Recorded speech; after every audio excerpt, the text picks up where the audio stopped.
We know there are many choices in internet radio, and the staff and host of LA Talk Live would like to thank you for choosing the internet's hottest destination for the most eclectic sound and invigorating talk. This is LA Talk Live. We are more than just talk.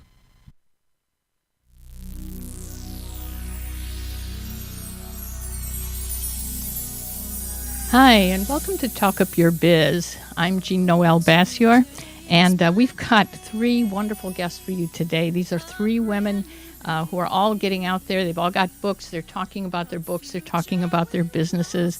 The first is Joan Moran, who is seated right next to me. And I'm not hearing through my headphones, by the way, Nez.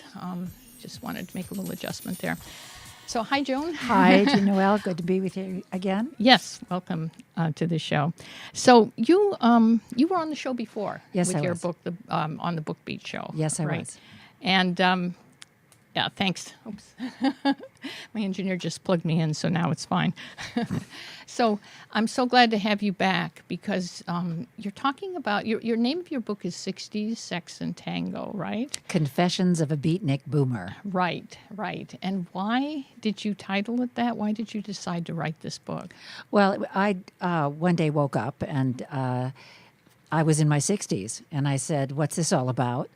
And it seemed like my life had been rather haphazard and rather comedic and ironic.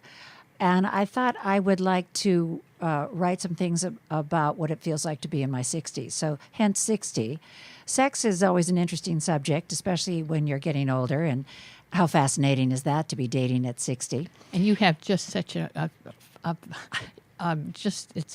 your section on dating is one of the funniest things I've ever read. Yeah, internet dating was pretty funny. Yeah. And then tango, I dance Argentine tango, and I have for almost 20 years. But that's the metaphor for my life. Mm-hmm. I use that in the last section. I cross over the beatnik generation into the boomer generation because I was born 3 years before the actual boomers start. So you're kind of one of the pioneers, that's out there, like ahead of the curve of the baby boomers. 3 years ahead of the curve. Yeah. But, when one is only 3 years older, one identifies with a boomer generation because we're still in that area. Right. And your background, you have a background in film, right? I have a background in theater first, about 25 years in the theater.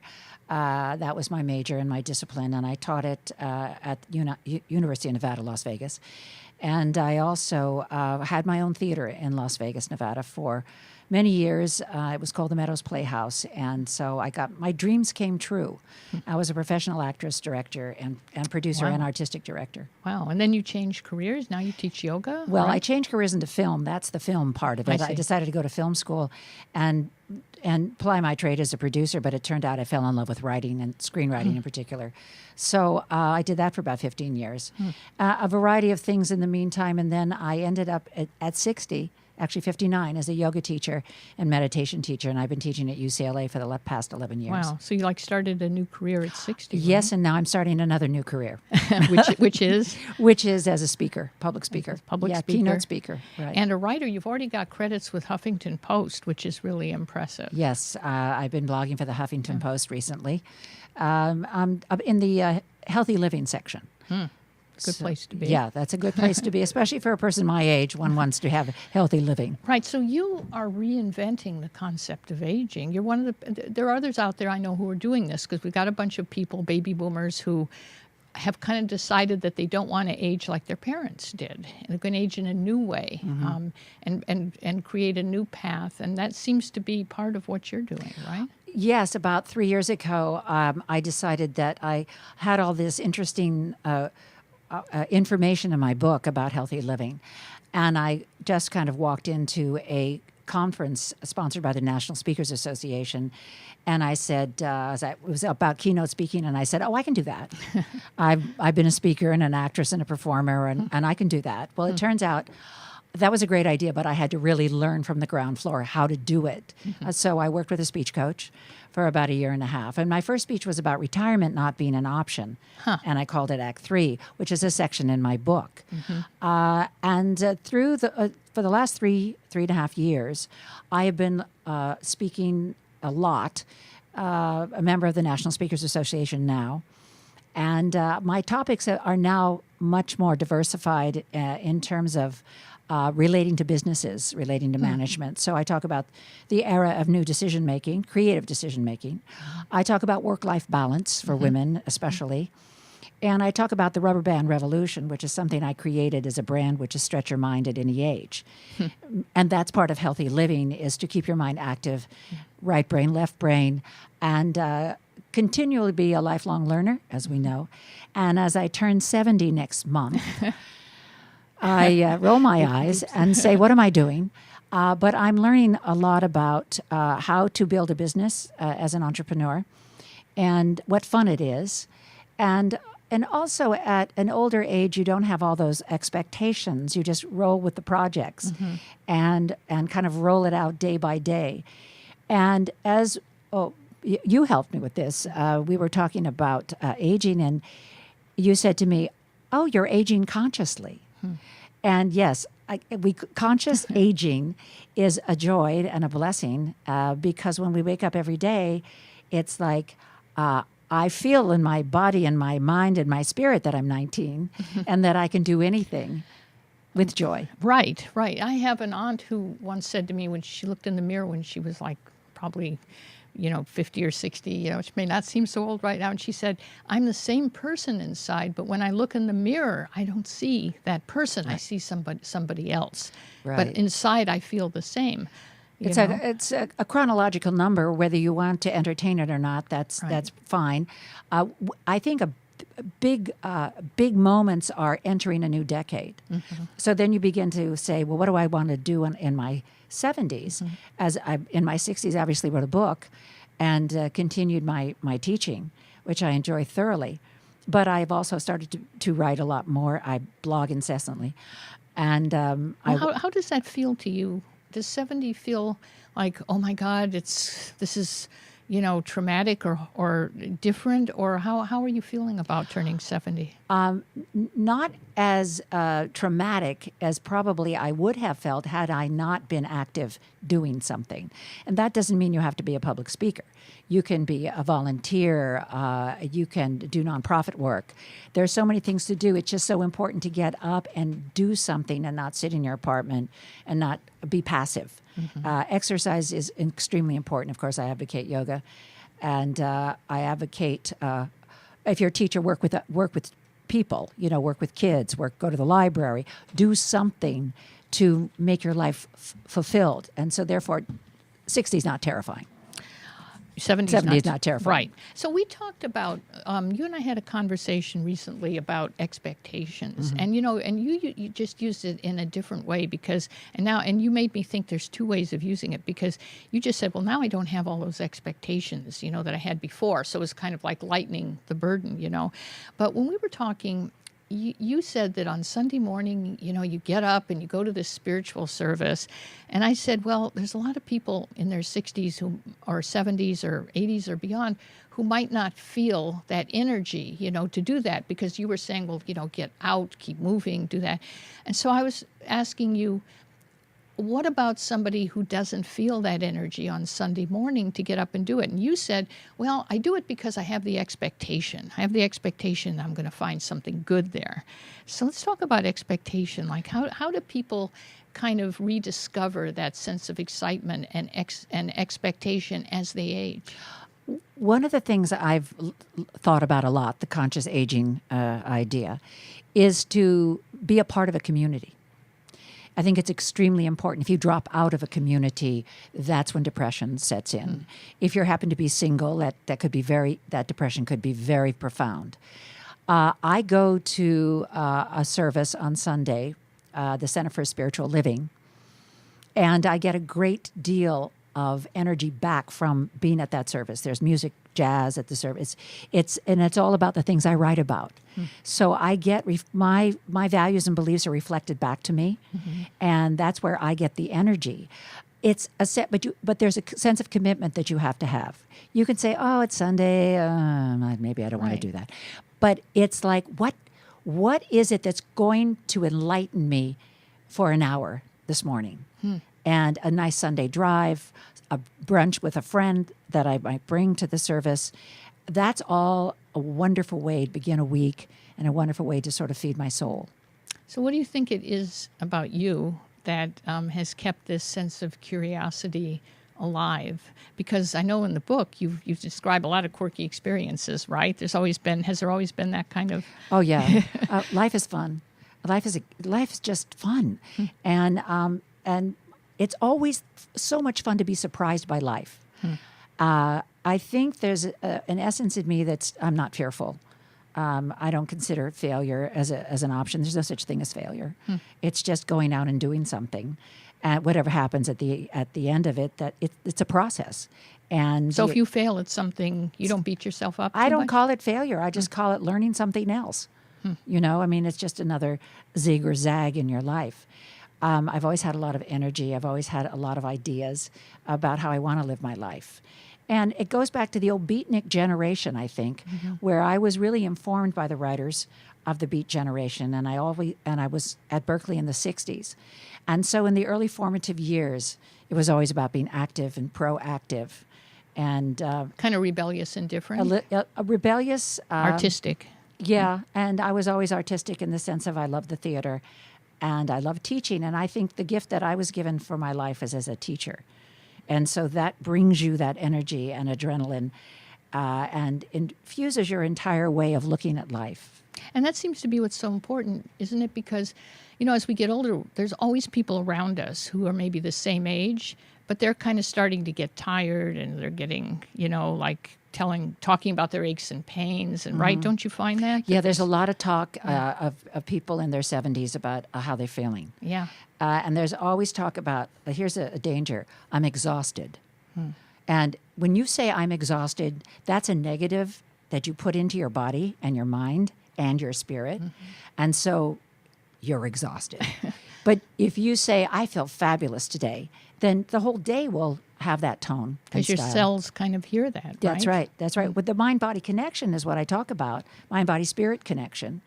And, of course, yoga just opens up everything in your body and your mind. Yeah, I was going to say, isn't yoga, that can be really important, right, for helping us keep sort of... Right. And that's part of my business. That is my business, actually.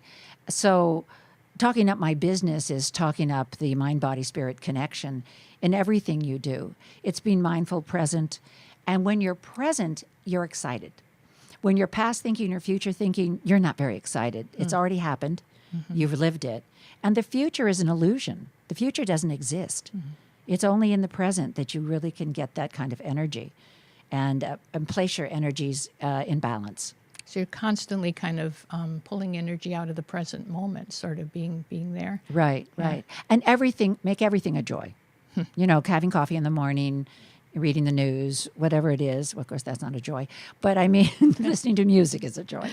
Well, I'll put on my journalist cap and I'll say, well, easy for you to say. Or some people say that, right. that's what we like to do to get the opposing position. Right. It's really important to keep the negative out of your experience. So you have really consciously done that. You're always doing that, aren't you? Always. And that's how projects start, continue. Today, I didn't want to learn about search engine optimization words.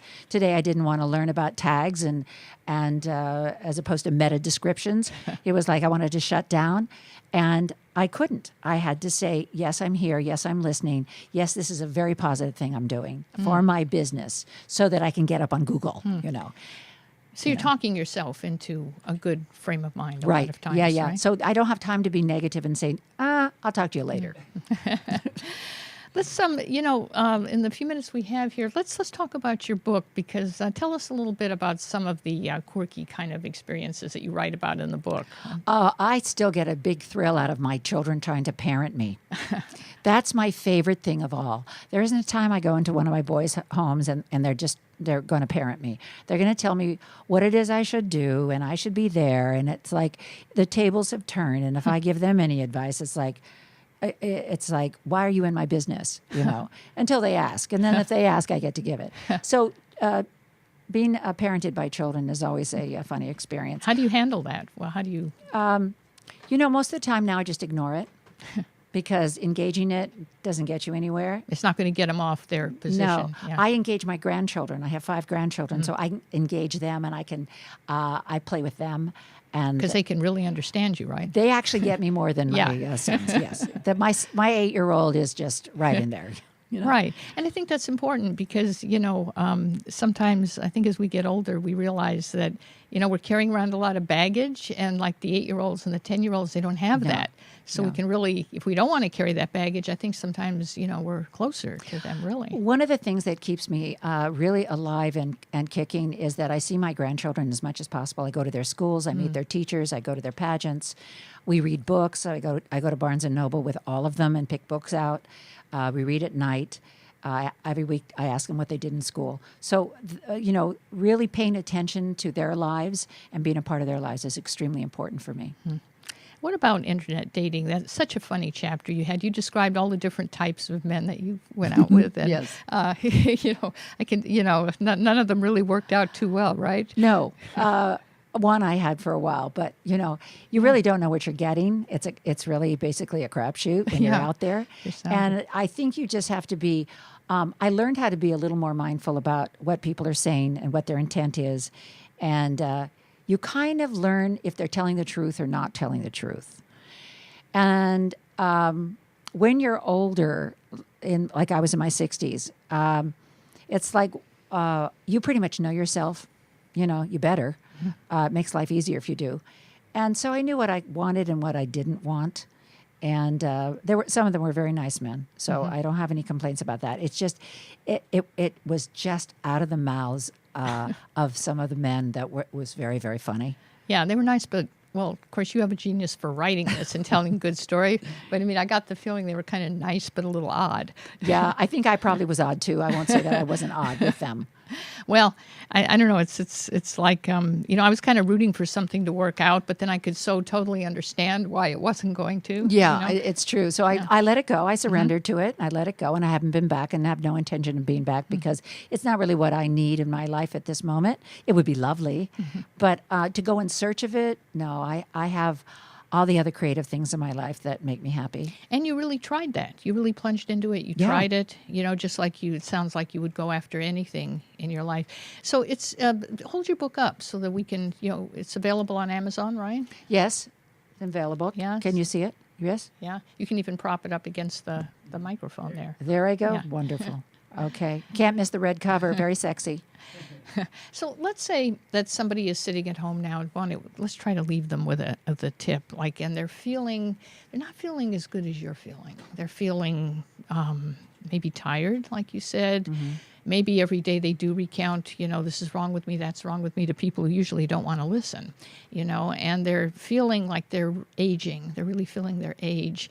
And so they're kind of stuck, it's kind of like, how do you pull yourself up by your bootstraps when you've been sinking for, let's say, a decade or so into this concept of aging that doesn't seem very enjoyable? I have a section in the book, and I speak on this in my speeches about finding your passion.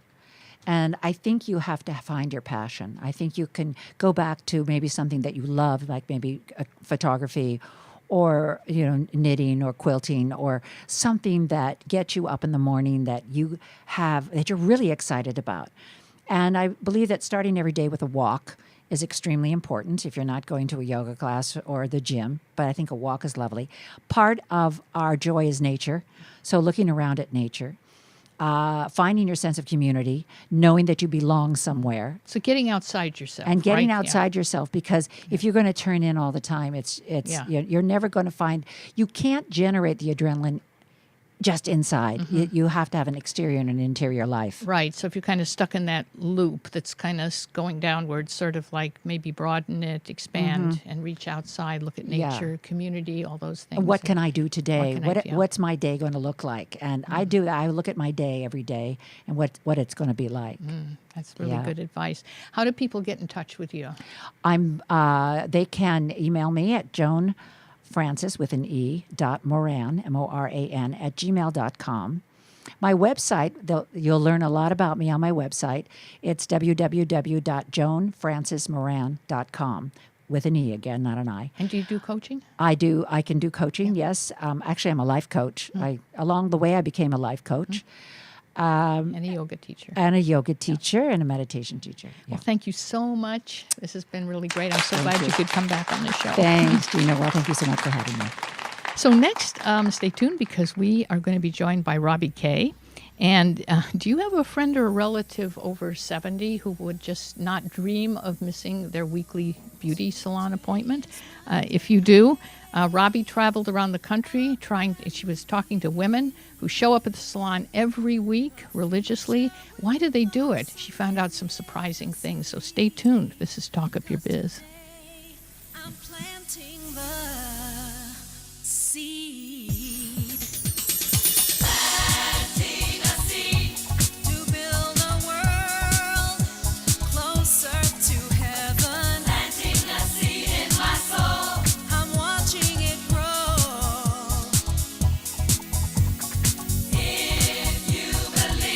If you believe, we will make it together. Planting a seed in my soul. Our beauty will. The American Heart Association's Heart Walk is coming. Bring your family, bring your friends, bring your coworkers. Help yourself and those around you to live longer, healthier lives. Form a team today and walk to help the American Heart Association defeat heart disease and stroke, two of the nation's leading killers. For more information, visit heartwalk.org.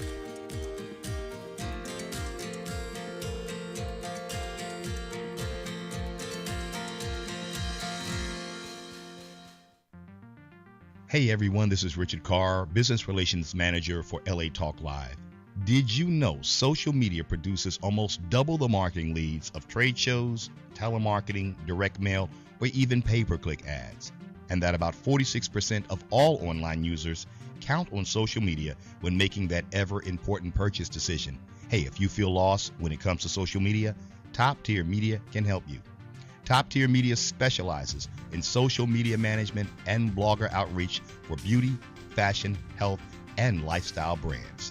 To learn more, go to www.toptiermedia.com. That's www.toptiermedia.com. Top Tier Media, the official social media marketing company of LA Talk Live and the Talk Live Broadcast Network. Hi, this is Elena, inviting you to join me every Wednesday at noon for Elena's Beauty Talk and more, exclusively on LA Talk Live. You can also catch us on iTunes Radio, R&B, or watch us on Ustream.tv. Reality radio, handcrafted for your listening pleasure. This is LA Talk Live, and we are more than just talk.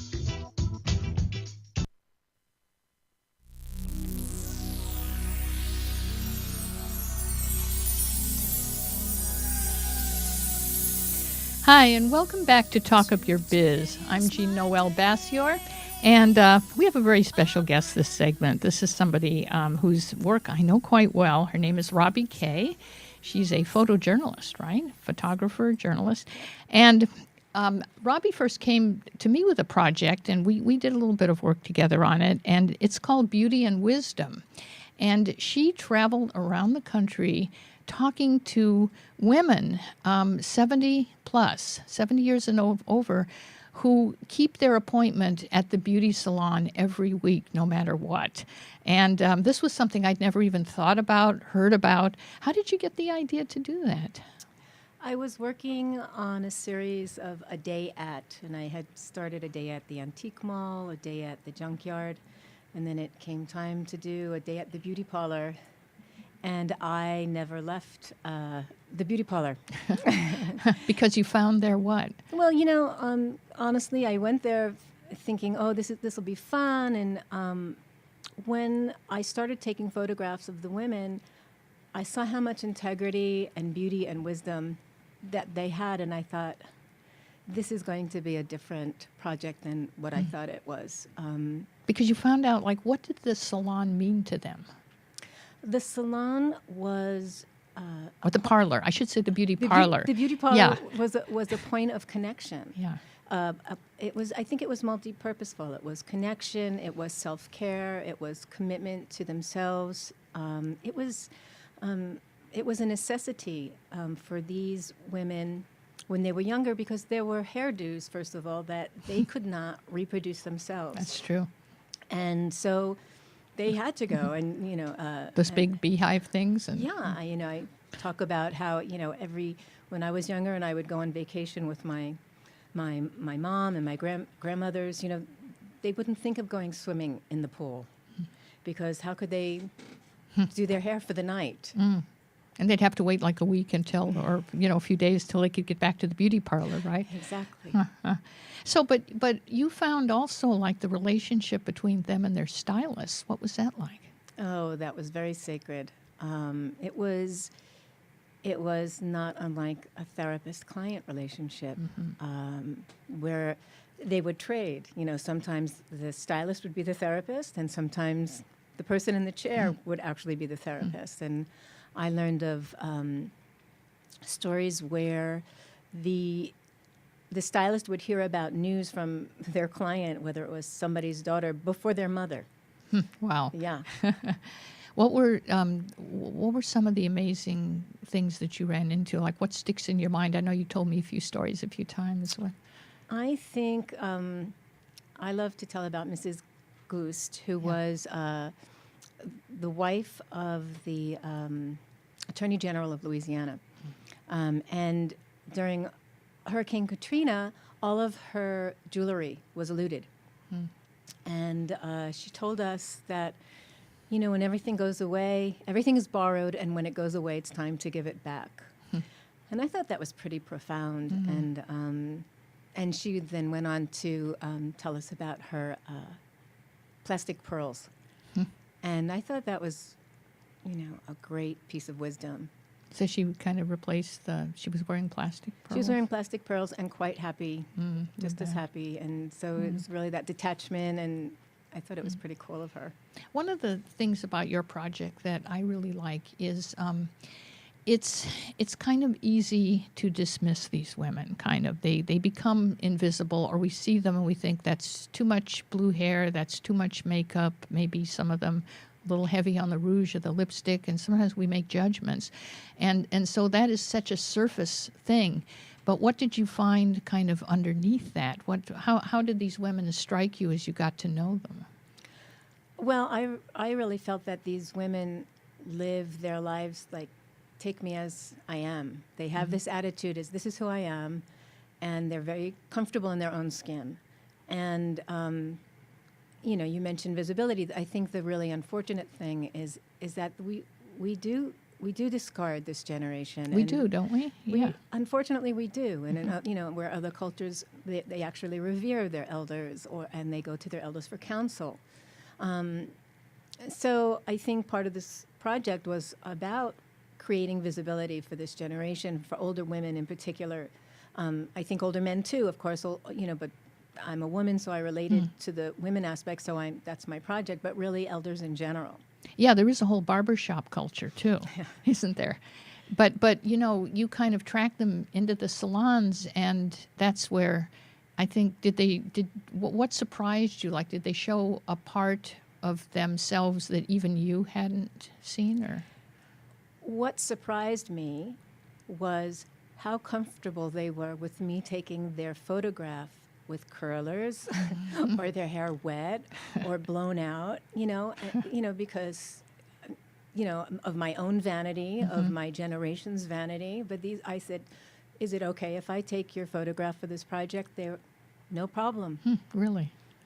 Well, not everybody, but I have to say most of them. Yeah, Mrs. Goost actually would not let me take her photograph until she was out of the dryer. But then she's married to a political guy, so maybe that's Yeah, well, I don't think it was political anymore, but I think it was just her, and that was fine. Completely honored that. So, why this is a part of American culture too that you're preserving, because actually, do you think that the beauty parlor, I mean, the name beauty parlor is kind of already gone, but what do you think is going to happen? Is this going to, this is going to kind of die out with that generation, or? I think it will phase out. I recently, the most recent photos I took were actually in Los Angeles and Santa Monica, where I used to live, and this place called Mary Ellen's, and she's in her 70s, in her late 70s, and all her clients are older women. I think, what's going to happen when, these women pass on, I think that they'll close, and there'll come a time where there won't be salons or beauty parlors where most of their clients are of that genre. That age, yeah. I mean, I kind of felt like you kind of opened this door into a secret part of culture that we kind of forgotten, because it is part of American cultural history. I mean, a lot of us grew up with it, with our mothers and our grandmothers going there, and it's like we don't think about it much, but suddenly maybe it's one of those things that isn't there anymore. Yes. I think it does generate nostalgia, which is really nice, and I love to get, emails and hear about people's stories about how they remember going to the beauty parlor with their mother or grandmother, and it's lovely. Well, it's that too. It does bring back that, doesn't it?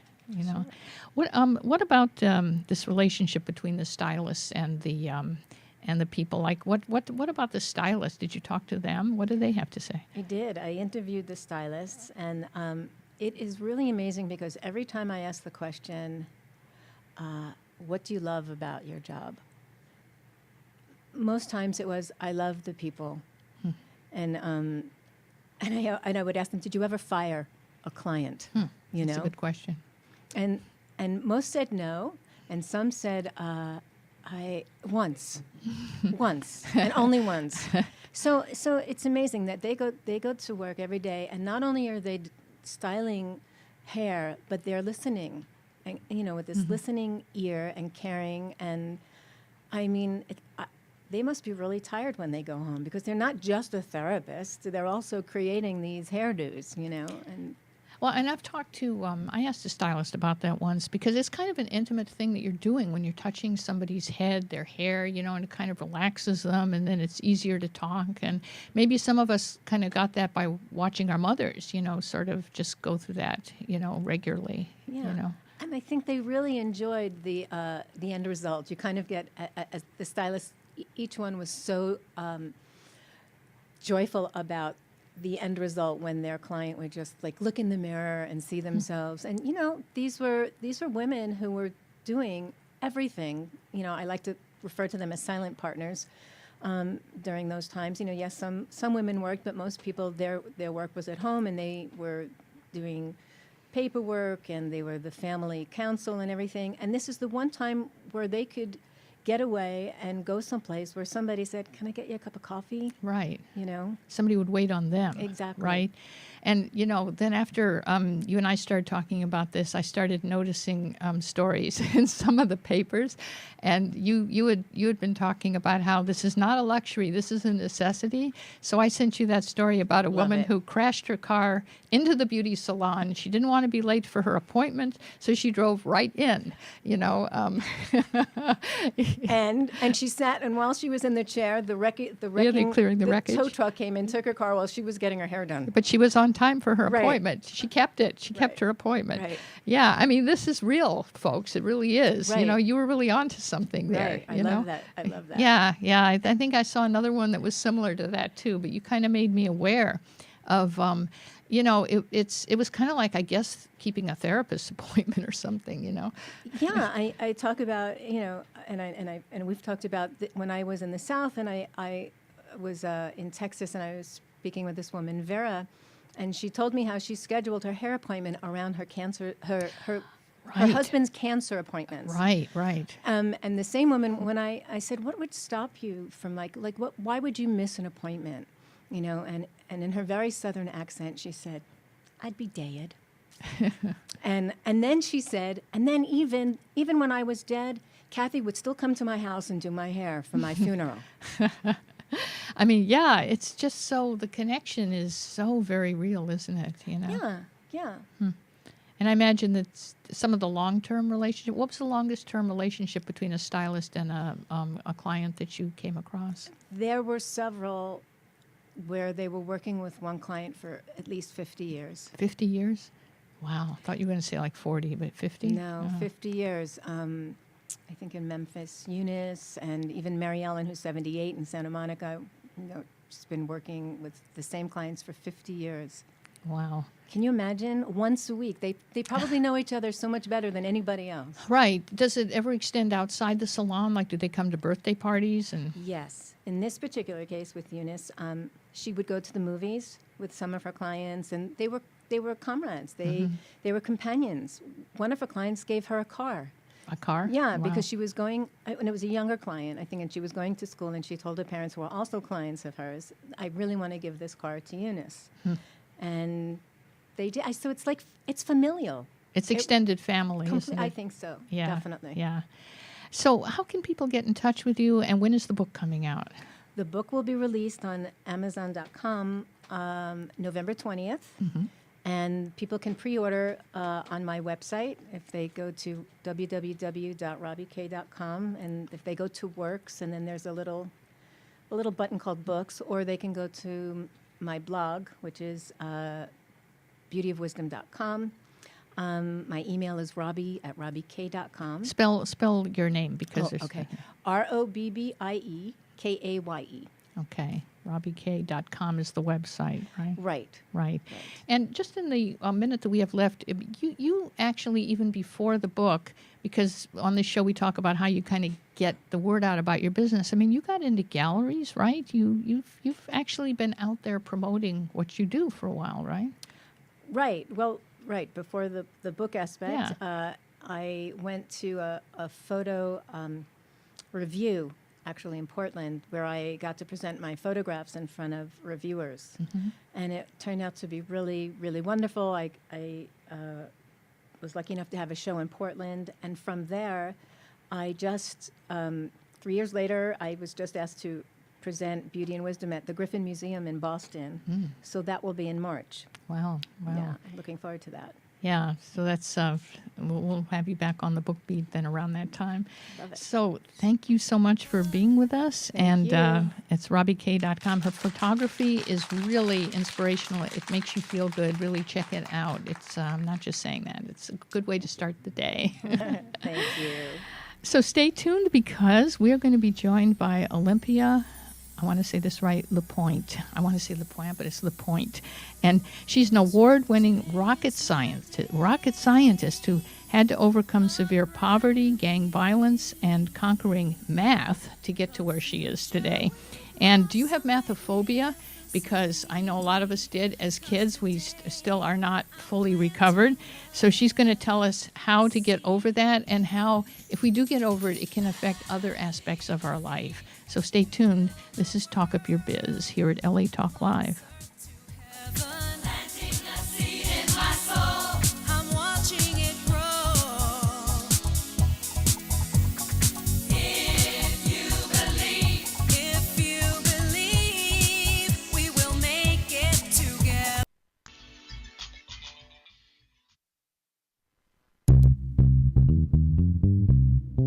Hi, this is Jean Noel Bassior, inviting you to join me for my new show, The Book Beat, Monday evenings at 6:30 p.m. I'll be talking to authors about their latest book so you can find a fantastic read. But more than that, I'll be talking to experts about how you can write your own book and get it published. So tune in on Mondays at 6:30 p.m. exclusively on latalklive.com. And remember, you can catch us on iTunes Radio R&B or watch us on Ustream TV. Reality radio, handcrafted for your listening pleasure. This is LA Talk Live, and we are more than just talk.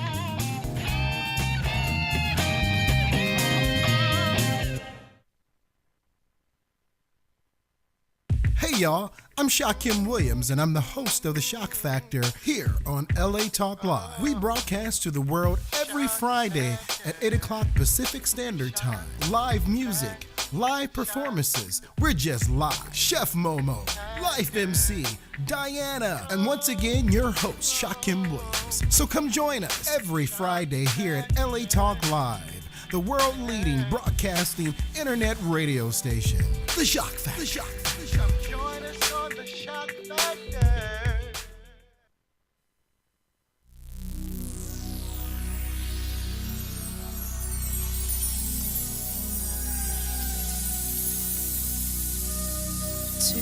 Hi, and welcome back to Talk Up Your Biz. I'm Jean Noel Bassior, and we have with us this segment Olympia LaPointe. And she is a real live rocket scientist right here in the studio. Amazing. And you've worked on 28 NASA space shuttles and mission control. That's really impressive. You're a math educator, TV science expert, and entertainer. And your new book is Mathophobia, How You Can Overcome Your Math Fears and Become a Rocket Scientist. And you've been on NBC News and Dr. Drew's Life Changers TV show and featured on Oprah.com. So you've just been really out there talking about this, right? So, math, what is it? How did you figure out, did it come naturally to you, or did you have math phobia, or how did you get into it? Well, thank you, Jean, for Sure. being on your show. Of course. Most people are surprised. I failed algebra. Really? I failed geometry. Like and I made a Einstein, D didn't in he fail arithmetic? Yes, he did. Yes, Yeah. he did. And I was the exact same way. I loved science. I loved the creative problem solving of it, but I didn't always do well. And what I saw in my life is that there were a series of events that happened in my life that actually caused fear to come over my brain that shut my brain completely down. And one of those, there was some bullying, right? You grew up in a really kind of bad, circumstances, neighborhood, right? Yes. When I was 6 years old, and I was in 4th grade, I went to the Jet Propulsion Laboratory, and there was a field trip there.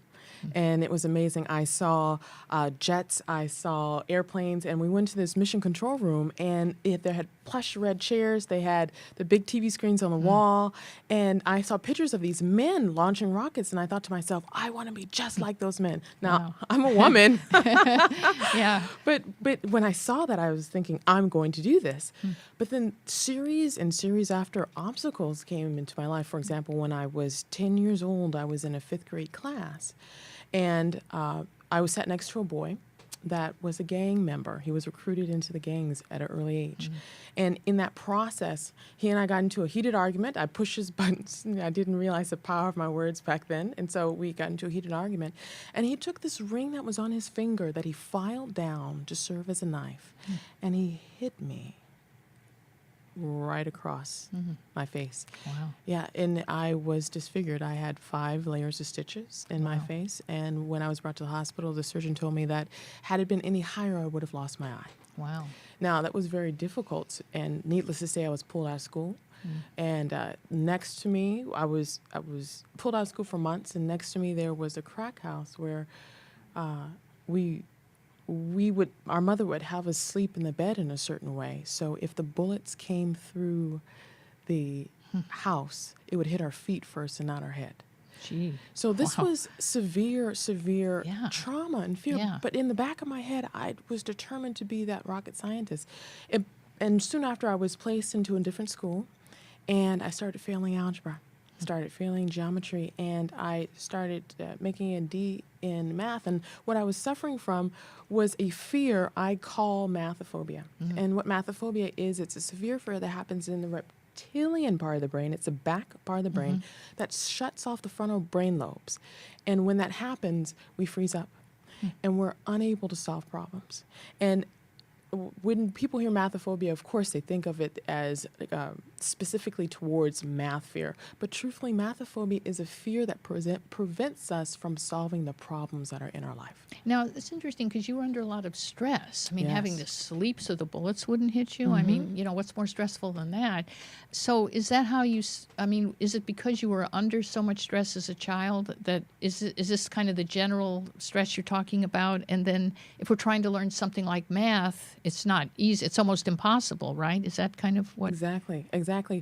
When children especially go through very stressful situations, and even adults when they go through stressful situations, the fear kicks in. And unless they know how to reprogram their brain to overcome the fear, what happens is they get stuck in this cycle where it just seems like this never-ending hardship that's in front of them. So in my book, Mathophobia, I share about the process to reprogram the brain and remove those stressful situations. Now, I was in that stressful situation growing up, but there was something that happened. I was in 11th grade, and there was a teacher that said, okay, Olympia, and he told the entire class this. He goes, anyone that wants free math tutoring, I will volunteer my time to come into the school system. And so I heard that, and automatically I was like, me, you know? Yeah. And so I caught the bus 2 hours each way just to sit with this man 1 hour a day and to get his help. And there was an epiphany moment that came. I thought to myself, I can do this. I'm smart. I may not understand it now, but I will. And so that was the activating trigger that allowed the fear to turn off and my frontal brain lobes to start working again. Because you had, it sounds like because you had a desire or a goal or a passion that overrode the fear. Is that kind of what happened? Or When we have a passion, when we have a dream, we always will have fear that will come in front of that.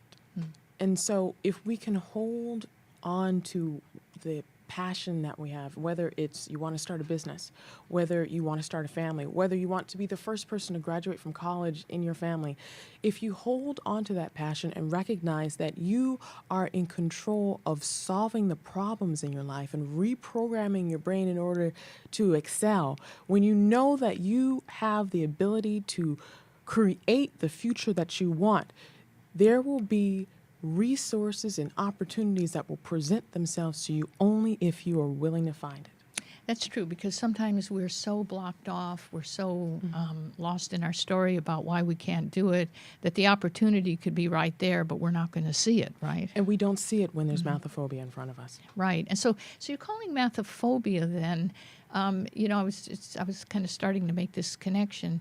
It can be, it sort of, does it symbolize like any problem that seems difficult to solve? Because that's how we think of math sometimes. Like, well, I Yes. could never solve those problems. Exactly. Is that the connection?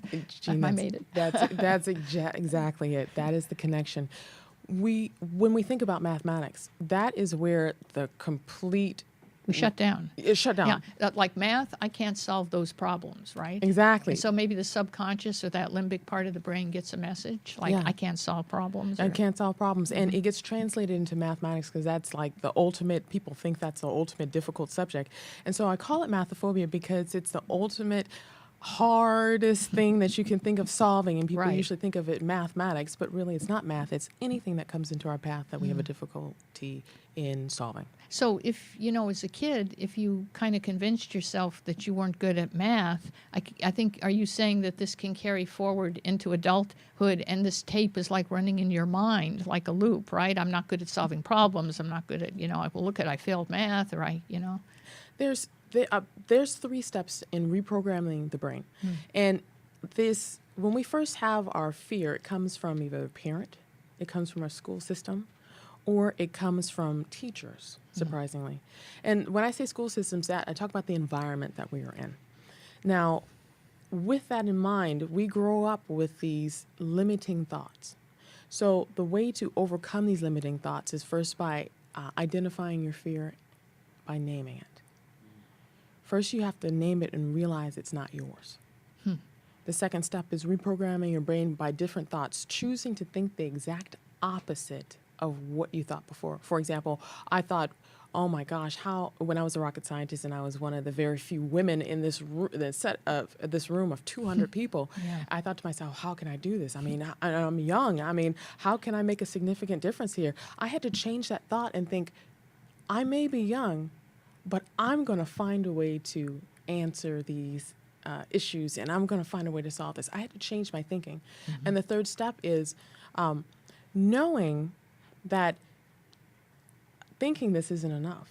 We've actually got to take action steps to change our particular situation. Just like if we want to lose weight and we think, oh, I'm going to lose 20 pounds, but we sit on the couch the entire time without going to the gym, that doesn't give us the opportunity to lose weight. It's just like action steps when solving our problems. We have to take direct action opposite of what our fear is. For example, when I first started my company, the OL Consulting Corporation, I didn't know how to do it. And I thought to myself, how on earth am I going to be able to bring in income for this? And so I decided to take a leap of faith and say, all right, I'm going to find mentors and I'm going to go out there. And the first thing I'm going to do is set up a website. And that was the exact thing that I need to do to trigger my own brain to overcome the fear that I had in becoming a business owner. So every single person will overcome this fear by taking those 3 steps. So you kind of went ahead, and even though you weren't totally sure of what you were doing, you figured, I've got to have a website. So you kind of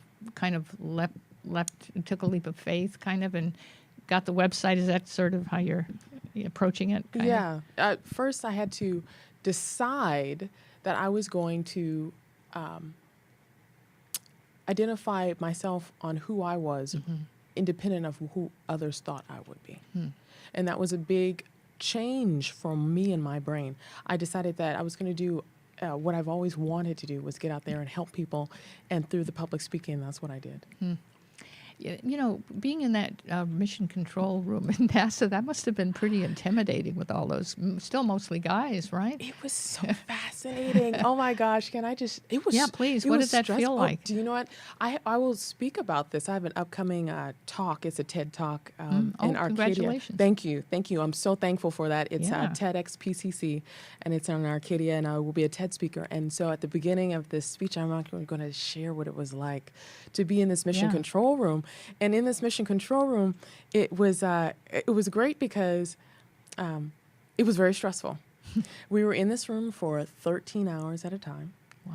We had to be extremely alert. There was data going through our screens continuously for 13 hours, and we had to stay focused on the data. If there were any what we call red lines, if there were any data points that went outside of the red line, that was an indication that there was a leak, there was a temperature spike, and that could be possibly a dangerous situation that could cause a fire on the launch pad. And so it was extremely stressful, and our job was, if there would be any problem that would arise, we'd have to solve it within 5 seconds or 5 minutes, depending on the situation. Or abort the mission, right? Or abort the mission. And aborting the mission was costly, and at the time, that was when the space shuttle was in operation. It's now retired now, but aborting the mission would be anywhere between $5 million to $25 million per day. The pressure must have been enormous in that room, right? It was. But then I always thought, when I went to that JPL mission control room, that's what I wanted to do. And so that was the epiphany moment, being in this room, knowing that I made it. After the gang violence, after the poverty, after the difficult situations, that room symbolized the fact that I could do anything I set my mind to if I reprogram my brain. Wow. So and then you saw that you had a system, kind of, where you could turn that into a system. And I was surprised. I was surprised the system actually worked. And I thought to myself, how many other kids out there would benefit from this system? Right. And so actually this does have something to do with bullying. Do you talk about that in your book at all? Because you were bullied. I mean, you had to overcome that, right? Well, yes, I did overcome bullying, and it's actually talked about in my first chapter. And my first chapter is me, a rocket scientist, because all these situations were stacked up against me. And it's so fascinating. Do you know 1 out of 31,000 African American females get a PhD in the sciences or mathematics? Wow. And I was one. That means that I had a better chance of being hit by lightning twice than to get there. And so the bullying was a part of those obstacles. And what I recognize about bullying is that when someone is bullied, it's because they have a gift that they are supposed to share with the world, that an individual or a set of individuals will do anything to prevent it. That is such a great spin on that. I think that could really, that in itself would help kids, just hearing that sentence, because it totally turns it around to giving the kid the power, the kid who's bullied, the power. Yes. Right? Yes. Yeah. It gives, when people realize that if they are bullied, it's because they are so special that any person who is envious will do anything to prevent them from seeing how special and how influential they really are. Not only right now, but even 10 times more in the future. So they're bullied because they're special, not because they're wrong or they're flawed or something's, Even more specific than special, powerful. Powerful, yeah. Yeah, that really turns it around totally, doesn't it? It does. And it's true. And it is true.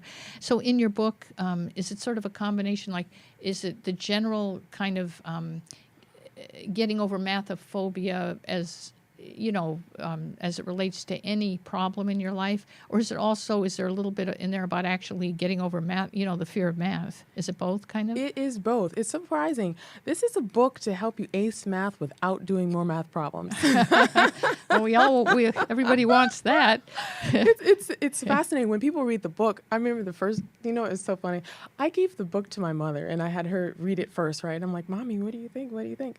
And so she thought it was going to be she wasn't necessarily good at math. Yeah, my guess is your mother was not great at math. No, right? no, she wasn't good at math at all. And so she was cringing. She thought that the book was going to be like all math. And so when she read it, she's like, oh, these stories were really good. I had no idea that's what you went through. I'm like, Mommy, didn't you listen to me when I was telling you about all this stuff? Yeah, like, Mom, you were there. Yeah, but it was so fascinating because I had the opportunity. I teach part-time at 2 local community colleges as a mathematics professor. And I'm very thankful because one of the departments allowed me to be able to test this information on the students first. Oh. And so I had the opportunity for 500 students to go into this and verify that these processes work. What kind of feedback did you get? Oh, it was like surprising. The student, it was on the shelves at Pasadena City College at first, and it flew off the shelves. It flew off, sold out within the first day. And I was shocked because I found out that the students gravitate towards information because it showed that it gave them information, and it showed them that they could also not only go into rocket science, but they could do anything that they set their mind to, I should say. Right. Well, what an amazing story. And the book is available on Amazon, I take it? Yes, the book is available on Amazon. It's electronically. Also, it's available through major book retailers. And you're welcome to find it. You can go to mathophobia.com, MATHAPHOBIA.com. And my website is olympialapointe.com, OLYMPIALEPOINT.com, and there you'll find all the information as well as you're able to order online and like all the different social sites that's there. Wow. Well, we actually have just a couple minutes left here, and let's say that there's some parents watching and their kids are having a tough time, and or so there's some kids watching and they really are having a tough time with math. Now, obviously they should get the book and read it and get into the deeper problem, but they got to go to school tomorrow or next week. Are there any quick tips or quick fixes? Like, how can they relax, like, tomorrow in class about this? Okay. They actually can find out which type of mathophobia they have.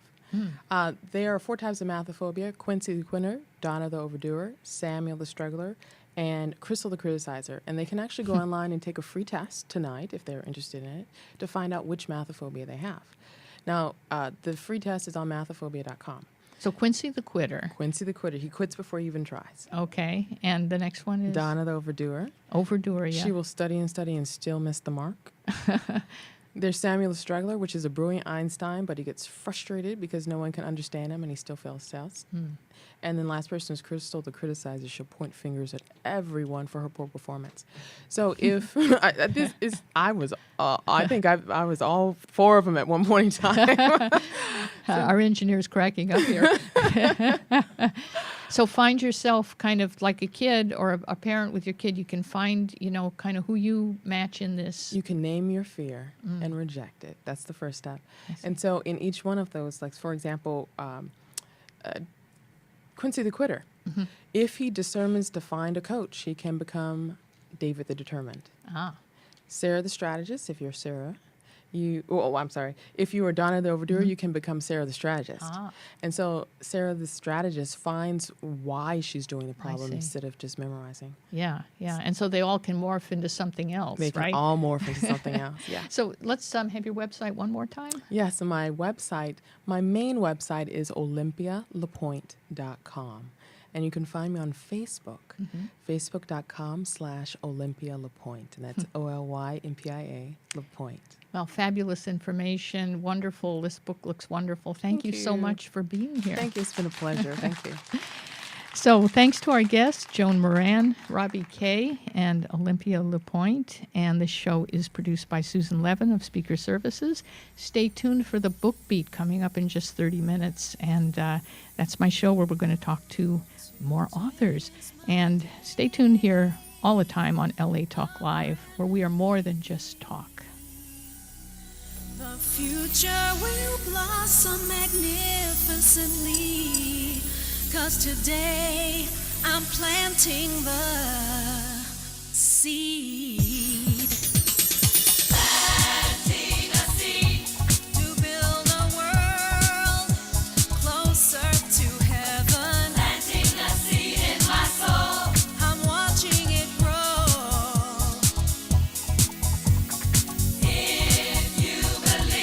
If you believe, we will make it together. Planting a seed in my soul, our beauty will show.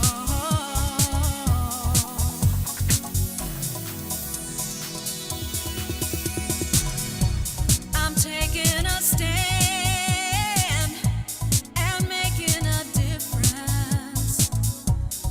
Ready to change the world that I see. 'Cause I have a dream. True love. We know there are many choices in internet radio, and the staff and host of LA Talk Live would like to thank you for choosing the internet's hottest destination for the most eclectic sound and invigorating talk. This is LA Talk Live. We are more than just talk.